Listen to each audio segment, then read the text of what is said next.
y aller là. Nous sommes dans la paracha Tazria Betzora, la paracha de Tahara, souvent on appelle ça, deux parchiotes. Très souvent, les deux parchiotes sont ensemble, Mechoubarim. Cette année, Tazria est séparé de Metzora, mais les sujets sont plus ou moins les mêmes. Toutes les deux parchiotes parlent de Touma, d'impureté et de pureté, juste pour une petite idée avant de commencer le cours comme tel. Comment ça se fait que dans Shmini, la paracha de la semaine dernière, là on a étudié la Touma et Tahara des animaux. Et ce n'est que dans la paracha de cette semaine qu'on étudie, que la Torah nous enseigne la halachot de Touma et Tahara des êtres humains. Est-ce que ça ne devrait pas être l'inverse? D'abord, on nous enseigne la Touma et Tahara de l'être humain. Après tout, nous sommes prioritaires. Nous sommes censés être prioritaires. Le monde a été créé pour l'être humain. Le monde n'a pas été créé pour l'animal. Alors, comment ça se fait que la Torah nous enseigne d'abord les ilchot, Touma Tahara des animaux, des poissons, des volailles, des insectes, et après cela, la Torah nous enseigne dans la chod de Touma et Tahara d'être humain. Eh bien, la Gemara nous dit, dans la Gemara Sanhedrin la Motred,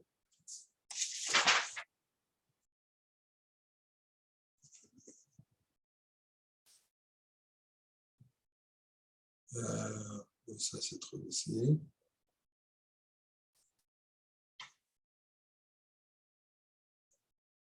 Non.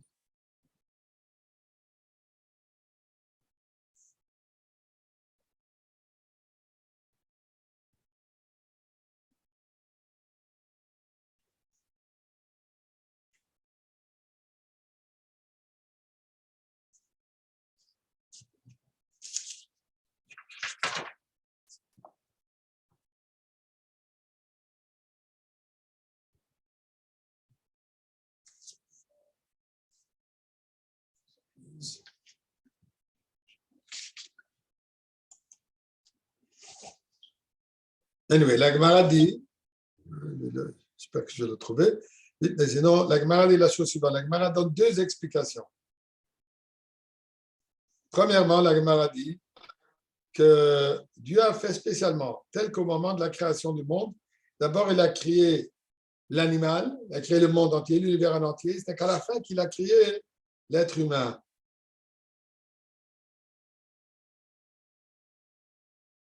Pourquoi?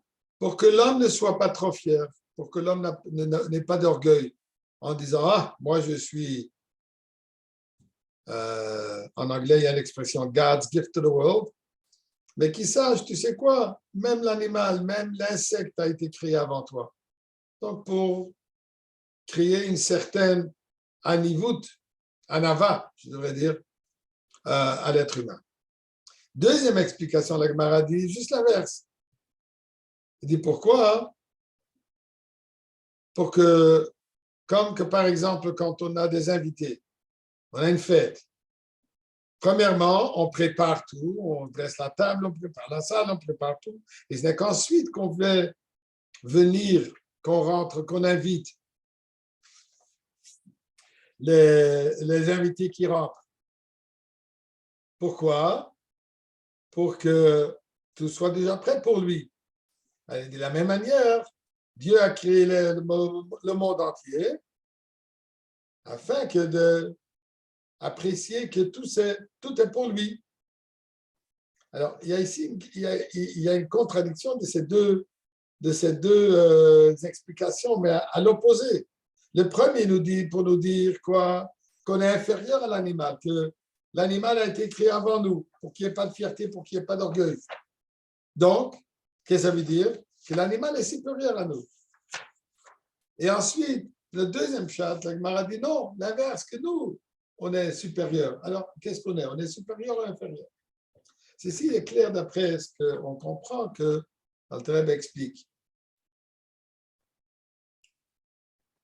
d'ailleurs dans le Shiotanya d'aujourd'hui. L'être humain a la Bchira Chofshit. Nous avons le libre arbitre. On peut se comporter d'une manière qu'on choisit de se comporter comme il se doit, ou alors, chas v'shalom, possible qu'on va se comporter comme il ne faut pas se comporter. Alors, dit la Gemara, nous enseigne la Torah, tout dépend. Si on se comporte comment on doit se comporter, là, on est supérieur. Et si chas v'shalom, on choisit de se comporter d'une manière inappropriée, on est pire que l'animal, on est pire même que, comme la Gemara le dit, Yitush Kadmach, même une moustique. Pourquoi? Puisque la moustique, elle vit comme Dieu l'a créée. Elle fait exactement ce que Dieu lui a créé. Elle ne peut pas changer. Elle ne peut pas changer son rôle, elle ne peut pas changer sa habitude, elle ne peut pas changer sa vie. L'animal n'a pas de libre arbitre. Donc tout ce que l'animal fait, c'est comme ça que Dieu l'a programmé d'agir. Nous qui avons le choix de choisir entre le bien et le mal, et si chas v'shalom, on choisit le mal, alors on est pire. Donc c'est ça ce que la Gemara nous dit. Si on est chas v'shalom, pas comme il se doit, alors c'est là pour nous dire, écoute, de quoi ne te prends pas tellement important, la moustique est venue avant toi, l'animal est avant toi. Si chas v'shalom, si on vit comme il faut, alors au contraire, là, on est supérieur. Donc, ce n'est pas une contradiction dans les deux opinions de la Gemara. Les deux, elles sont valables dépendamment de notre comportement. Bon, juste une petite introduction au sujet de la paracha de cette semaine. Et, comme on a dit, on parle de Touma et Tahara. Au début de Tazria, on parle de Touma et Tahara de naissance. Quand la personne, quand une femme accouche, alors là, il y a, pendant un garçon et une fille, il y a la Touma qui est là, qui s'applique. Et ensuite, la Torah commence à nous enseigner la Touma de Tsarat. Tous les lois de Metzora. En quelques mots, si chas v'shalom, une personne remarque sur sa peau. D'ailleurs, ça peut aller d'abord ça passe sur la maison. De la maison, ça passe sur les meubles. Des meubles, ça va passer jusqu'à les vêtements. Et si, chas v'shalom, la personne n'a toujours pas changé son mode de vie, ça va l'affecter carrément sa santé sur sa peau. Quelle est la raison principale pour Tzaraat? Et je devrais ouvrir et fermer une parenthèse. D'habitude, on a l'habitude de traduire Tzaraat la léprosie. Ce n'est pas le cas. Léprosie, c'est une maladie physique. Tzaraat, c'est une maladie entièrement spirituelle. Elle n'a rien à voir avec la bactérie, elle n'a rien à voir avec une maladie interne, elle n'a rien à voir avec une maladie de peau, c'est tout simplement une réaction à un comportement inacceptable, particulièrement en parlant du Lachon Hara. Nous dit la Torah que si une personne parle du Lachon Hara, cette personne, chas v'shalom, va être affectée par cette plaie, en anglais, lesion, je ne sais pas comment on dit ça en français. S'il y a quelqu'un qui veut bien aider à traduire, lesion, on va appeler ça une tache, si vous voulez, dépendamment de quelle couleur. Le Kohen, il doit vérifier la couleur, il doit voir s'il y a des cheveux en bleu, s'il y a des cheveux blancs, je m'excuse, s'il y a des cheveux noirs, et si ça a changé de couleur. Et là, il y a toutes sortes d'halachot que le Kohen doit connaître. Et là, le Kohen va déclarer la personne s'il est Metzora, s'il est tamé. S'il est tamé, là, il faut l'excommuniquer. Il faut l'envoyer en quarantaine. Comme nous avons l'habitude, maintenant, c'est 2 ans qu'on n'arrête pas de nous envoyer pour des raisons politiques. Mais là, dans la Torah, ce n'est pas une raison politique, c'est une raison de... Puisque on nous explique la raison pourquoi le renvoyer de la communauté, c'est une personne qui parle du Lachon Hara, n'est pas un homme social, n'est pas une personne sociable. On n'appartient pas dans la communauté. On ne peut pas vivre en communauté. Pour ça, on le renvoie. Et il faut qu'il attende 7 jours. Il a fait Teshuvah, c'est parti, il retourne au sein de la communauté. Sinon, on prolonge son séjour hors de la communauté. Donc, et comme on voit bien que ce n'est pas une maladie physique, puisque maladie physique, la Torah nous dit qu'il faut aller chez le médecin. La Torah dit, la Torah parle quand il y a eu quelqu'un qui a causé un dommage physique à quelqu'un d'autre, ça devient son obligation de le guérir. Et là, la Torah nous dit qu'il y a 5 sortes de paiements pour un dommage corporel qu'on a causé à une autre personne. Parmi les choses, c'est quoi? Payer pour les médecins, pour les médicaments, pour guérir. Et le pasuk dit, Verapo yorapé. Verapo, il va le guérir, yorapé, il va le guérir.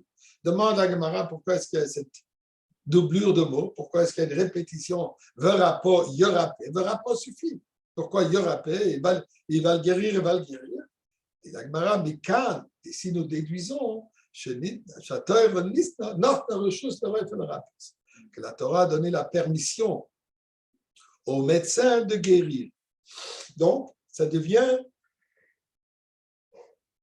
un aspect physique où la Torah nous dit que le médecin, Dieu a donné au médecin la connaissance de savoir comment guérir. Bien qu'il faut comprendre que tout ça, c'est miraculeux. Comment ça se fait que ce petit médicament va guérir cette maladie, un autre médicament guérir une autre. Ça, c'est tout ça, c'est la volonté de Dieu, c'est la parole de Dieu, le Dvar Hashem, la parole de Dieu qui est au sein de ces médicaments. Mais ça passe par un ordre naturel, ça passe par un caractère naturel par ces médecins, ces médecins et ces médicaments. Donc, le rapport, il rappelle, donc la Torah nous dit qu'il faut se guérir. Nous savons qu'il y a des halachot de Shabbat, par exemple. Si une personne est gravement malade Shabbat, il faut faire tout pour qu'il vienne chez le médecin. Il faut appeler, il faut appeler le médecin, il faut appeler l'ambulance, il faut même aller avec lui à l'ambulance, il faut l'accompagner en ambulance, faire tout ce qui est nécessaire. Pourquoi? Puisque la Torah nous dit qu'il faut faire les choses aussi d'une manière naturelle. Tout ça en sachant que la foi vient d'Akadosh Baruch Hu, mais Dieu a fait en tel que ça passe par un cheminement naturel. Pourtant, quand la Torah nous parle ici de Torah, et il nous dit que c'est une plaie sur la peau, il ne dit pas va chez le médecin, il ne dit pas Yelachet el Rofeh, qu'il aille chez le médecin, mais où est-ce qu'il doit aller? Il doit aller chez le Kohen.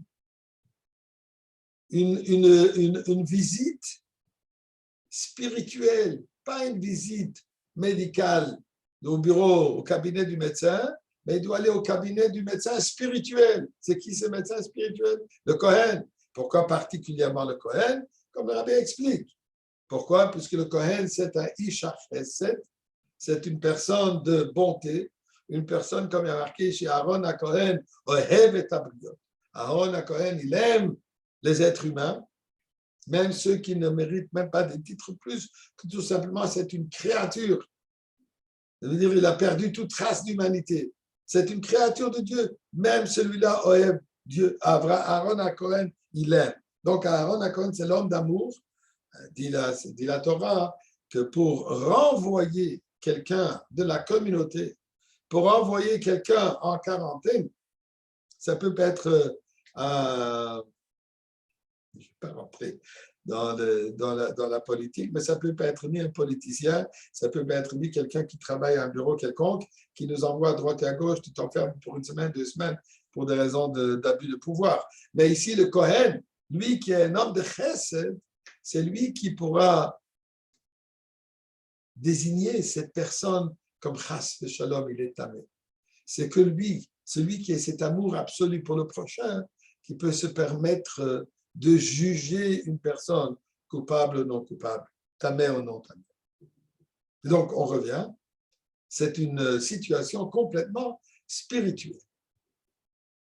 Je fais cette longue introduction, puisque je vais vous amener à attirer l'attention sur une Gemara. Le texte que vous voyez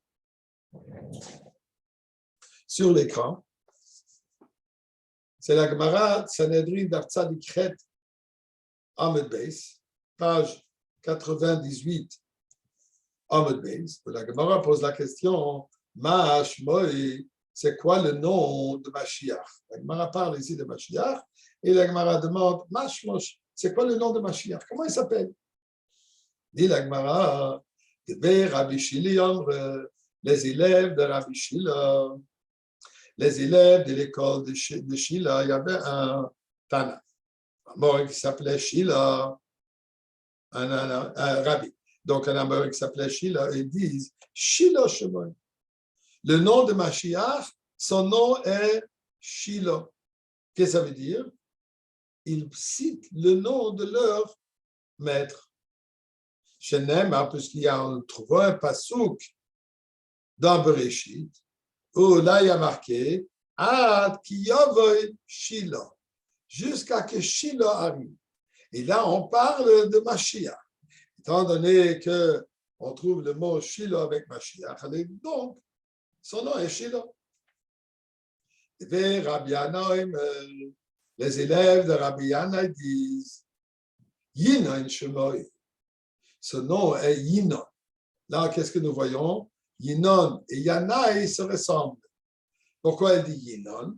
Puisqu'il y a un passouk dans Tehillim qui dit Yihi Shmo La'olam, Lifnei Shemesh Yinon Shemoy. Son nom soit éternel. Avant la venue du soleil, le soleil qui représente la délivrance, Yinon Shemoy, c'est lui qui va nous délivrer, s'appelle Yinon. Et étant donné qu'eux sont des élèves de Rabbi Yanaï, donc ils retrouvent un verset, une parole, un nom dans la Torah, que ce soit dans le Chumash, ou que ce soit dans le Tehillim, ou comme on verra que ce soit dans le Nach, les prophètes, là où on trouve un mot qui ressemble à Yanaï, dit Yinon Shemoy. Donc ce nom est Yinon. Continue la Gemara de Rabbi Hanina. Les élèves de Rabbi Hanina disent Hanina Shemoy. Son nom est Hanina. Pourquoi? Parce que le pasuk Yirmiyahu il dit Asher lo ete lochem Hanina.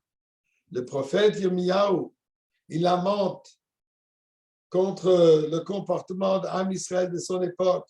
Il dit vous n'allez pas, vous n'aurez pas avoir la Hanina. Hanina qui veut dire quoi? La miséricorde, la délivrance.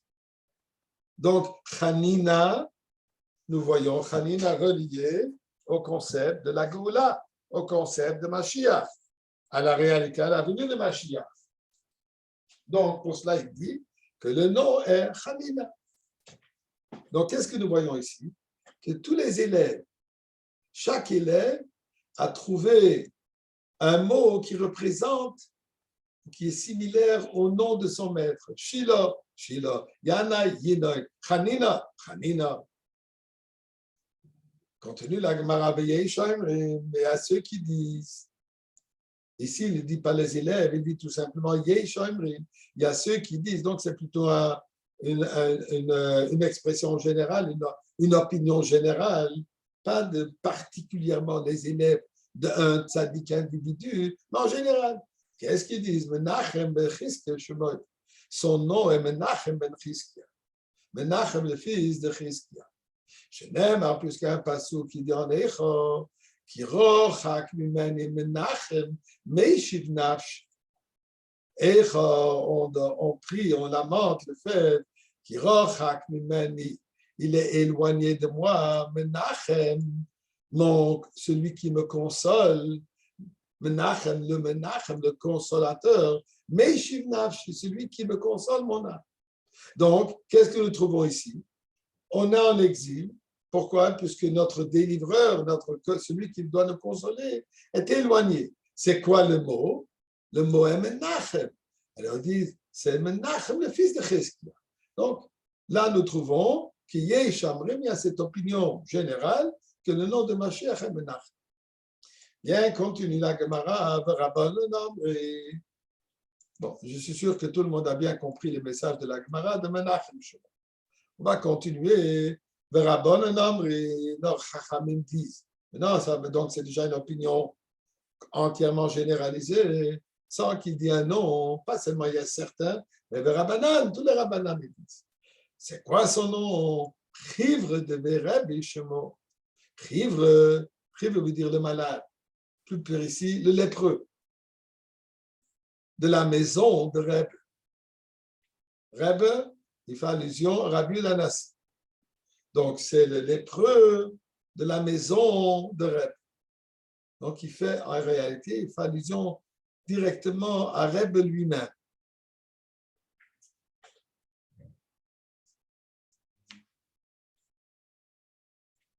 Comme Rashi nous dit, Chivra de Bereb, Metzoira shel Beisraël.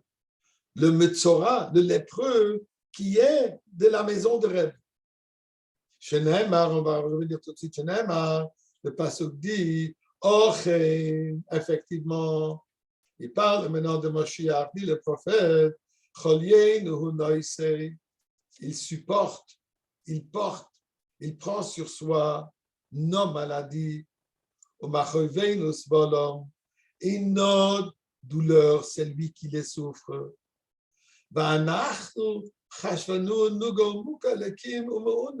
Et nous pensons que lui, il est fatigué, que lui, il est lépreux, que lui, il a ses plaies, que lui, il est frappé, chas v'shalom, par Dieu. Non, ce sont nos douleurs, ce sont nos souffrances que lui souffre. Lui, il est parfait. Lui, il est bien. Mais quoi? Il prend sur soi les souffrances d'Am Israël. Pour cela, donc, il appelle Chivre de Bereb Shimon, le lépreux. Ceci demande une explication. Quand on parle de Metzoira, on parle du lépreux, ceci représente quoi? Un terme extrêmement négatif, péjoratif. Vous vous rendez compte? Mashiach, l'homme parfait. Mashiach qui a marqué, il sera plus grand que Moshe Rabbeinu. Sa nevoie sera supérieure à la nevoie de Moshe Rabbeinu. C'est lui qui va enseigner la Torah, Torah Chadasha Mititete à qui? À tout le monde. Juste, regardez cette image. Mashiach sera assis, Moshe Rabbeinu, Aaron HaKohen, Rabbi Shimon Bar Yochai, Rabbi Akiva, tous les Tanaïm, tous les Amoraïm, tous les Rishonim, Rambam et tous les Gonim et tout ça, ils vont être assis autour, je ne sais pas si autour d'une table ou s'ils vont être assis dans une grande salle, mais peu importe là comment que ça va se passer, ils vont tous écouter la Torah, comment elle est enseignée par Mashiach. Son humilité est supérieure même à celle de Moshe Rabbeinu.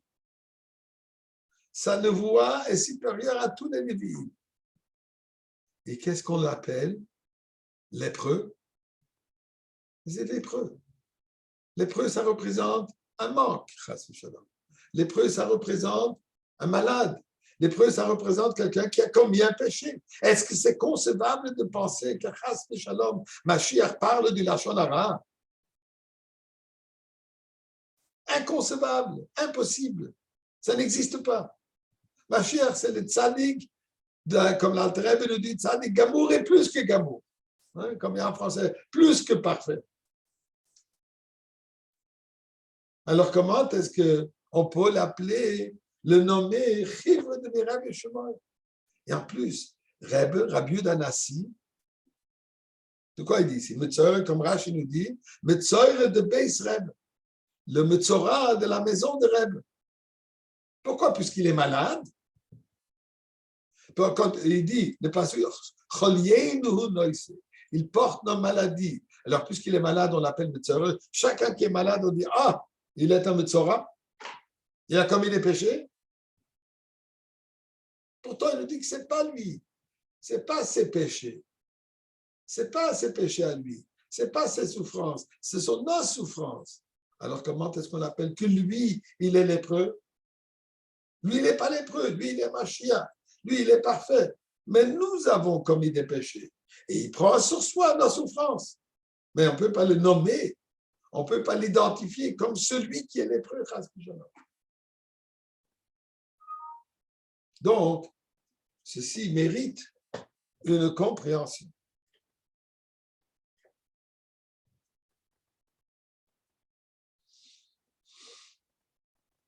Et même si nous voudrons le présenter, si on veut, le décrire, dû à sa souffrance, alors on aurait dû dire Choyle, le malade. Mais pas dire le lépreux. Le lépreux représente a une connotation extrêmement négative.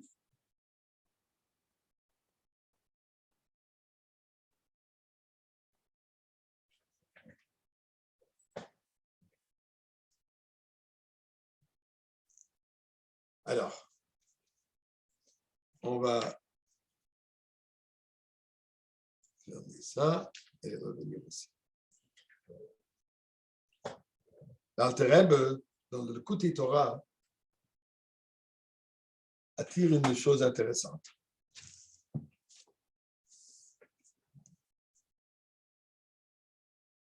Il y a différents noms avec lesquels on appelle un homme, la personne. Adam, Enosh, Ish, Gever. Ça représente différents niveaux. Le niveau supérieur à tout, c'est le mot Adam. C'est-à-dire Adam Arishon, Dieu l'a nommé Adam. Pourquoi? Deux raisons.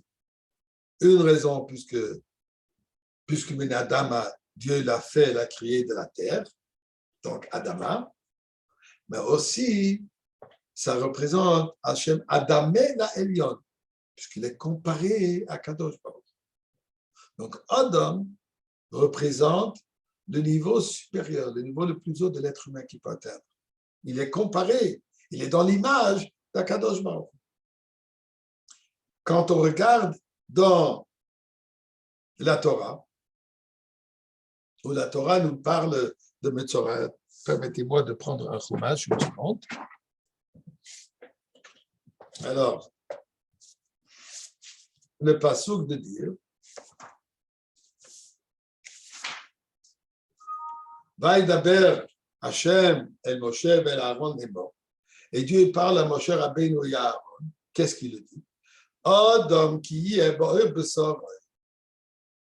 Adam, une personne, s'il aura dans sa peau. Et là, il continue à nous dire tous les détails de cette plaie. Mais comment il appelle Adam? Pourquoi il appelle Adam? Pourquoi il n'utilise pas un terme inférieur à Adam? Donc, la Torah nous dit que nous parlons de quelqu'un qui est au niveau de Adam, qui a un niveau supérieur de sa, disons, de son humanité. Pourquoi? Ça représente donc une personne, je vais vous dire les paroles d'Alter Rebbe dans le Likutei Torah. Je vais les lire, je m'excuse, j'ai oublié de faire, j'ai pas pensé à faire une copie pour pouvoir le mettre sur le partage de l'écran, mais je vais vous le dire ce qu'il dit. C'est dans le Likutei Torah de la paracha de cette semaine, Tazria. Et n'oublions pas que le Rebbe nous a dit que la manière de se préparer pour la Goula, c'est en étudiant toutes les semaines le Likutei Torah. Elle dit la chose suivante. Adam représente quand la personne a un niveau très élevé. Les fiches au shlim de Chula, puisqu'il a atteint sa perfection. Il dit l'Alter Rebbe, quand ses actes sont parfaits, son comportement est parfait. Et il a corrigé, il a perfectionné tous les sujets et tous les niveaux supérieurs. Il a s'il y a une possibilité, c'est encore possible que dans sa peau extérieure, sa peau superficielle, il y a une possibilité, la peau qui est la peau qui est la partie la plus basse du corps. La peau, c'est un organe extérieur qui facilement repousse. On se coupe, ça revient. Donc, ça représente quelque chose qui a un niveau très bas d'existence, de vie, d'énergie divine. Alors, dit l'Alter Rebbe, mais c'est possible que même que s'il a déjà perfectionner tout son comportement, il y a une possibilité que dans la peau, c'est possible que ceci n'est pas encore complètement parfait. Et là, il va avoir des signes dans son corps physique extérieur. Pourquoi? Spirituellement, dans son service de Dieu, il a déjà tout, il a tout perfectionné. Et il a trié le mal du bien, le bien du mal dans tous les niveaux. Rak, ce qui est possible,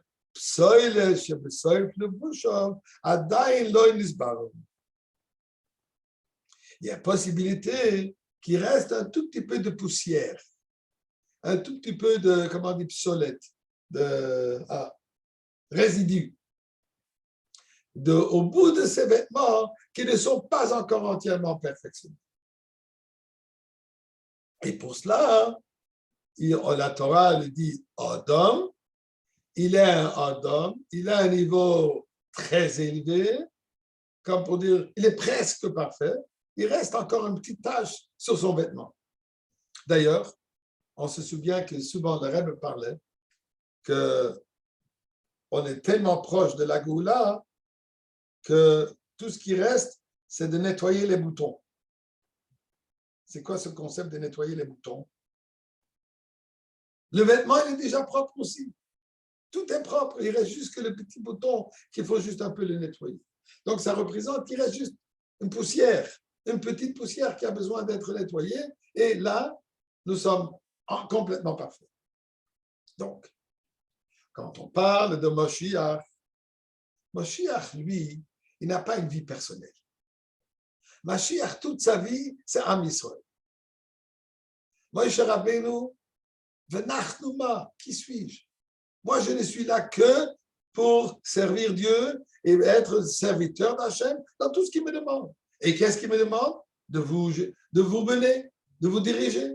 Donc, Moshe Rabbeinu n'a pas une existence autre que celle d'être le roi Enem, d'être le berger de confiance d'Akadosh Baruch.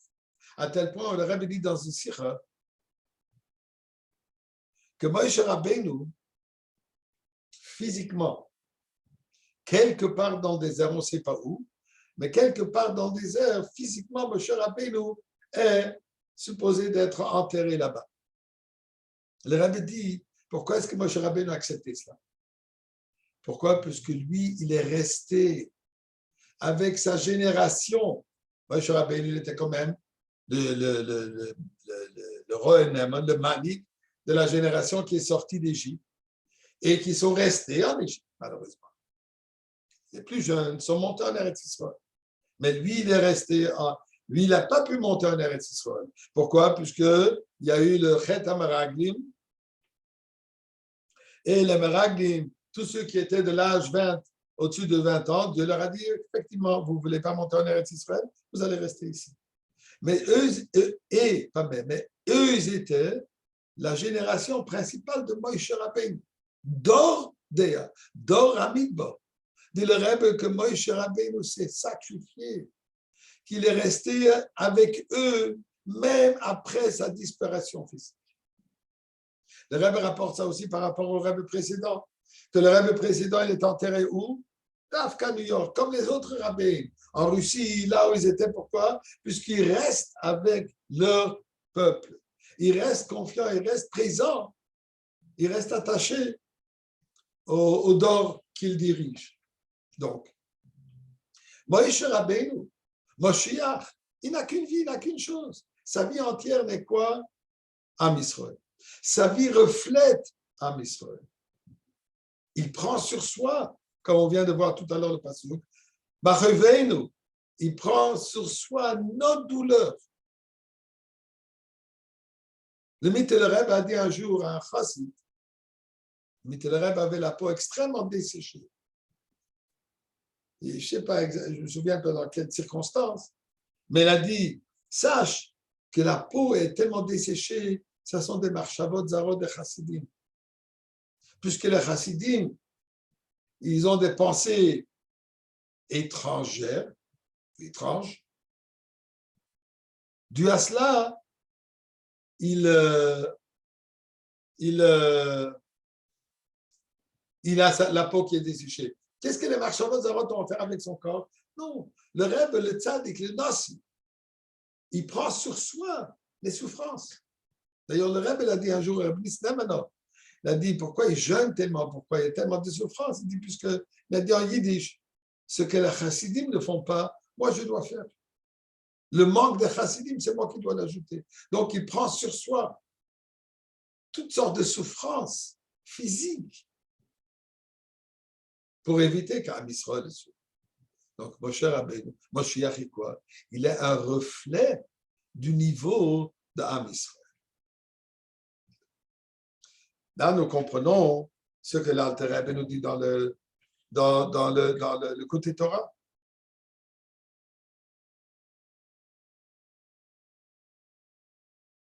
Que Moshiach, lui, extérieurement, il y a deux niveaux à Mashiach. Il y a le niveau de Mashiach comme il est pour lui-même. Pour lui-même, il est tzaddik, gamour, qui n'a absolument aucune trace de tâche. Il n'y a pas un cheveu qui n'est pas approprié. Je dis un cheveu puisque dans les lois de Torah, ce sont les cheveux qui comptent.